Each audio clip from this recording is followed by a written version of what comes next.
Ayan, so ito yung washing machine namin na Fuji Denso. Yan o, yung model niya. JWA7500BT 7.5 kg. So nag-ano siya kanina, E2 yung lumalabas.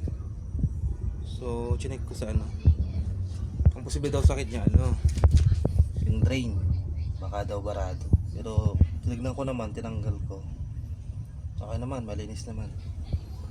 So yung isa palang sakit niyan pala ito yung yung wire, ay yung parang bakal niya. Kapag sinasarado mo, to, dumidikit niya ganyan. Ayan, nagkano na siya, nagkaroon na ng corrosion. So lilinisin natin yan.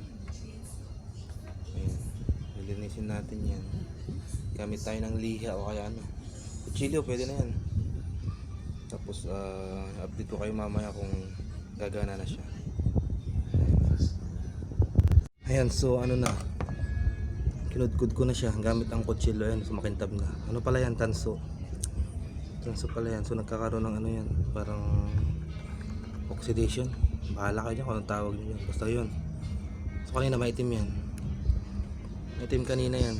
Kinuskus ko lang siya ng kutsilyo. So i-try na natin siya. So pag nagdidikit yan, mag-on yan pag sinasara mo yung yung cover.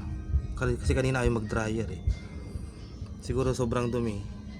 Pag nagdidikit, hindi na siya nagko-contact. So ikabit na natin. Yan, sana gumana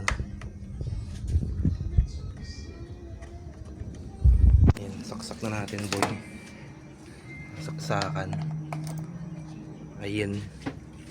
So ayun na natin. Lagyan na natin sa spin. Check na natin kung gagana na siya. Kasi kanina ang lumalabas yan E2.